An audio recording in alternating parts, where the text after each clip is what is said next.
mis on kohvitsed see? Ma pean prillidoosi ka jõudma veel ju. Amatööri. Saage tuttavaks. Tema siin on Meelis. Nooruses poseeris suurtele kunstnikele. Tollal hüüti teda Akti Melliks. Täna töötab ta meil siin pakendikeskuse laos.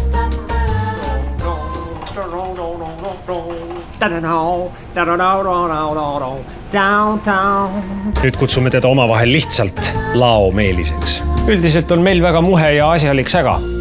No tõsi küll, viimasel ajal on ta pisut liiga palju munema hakanud. Aga samas vaadakem asja positiivset külge.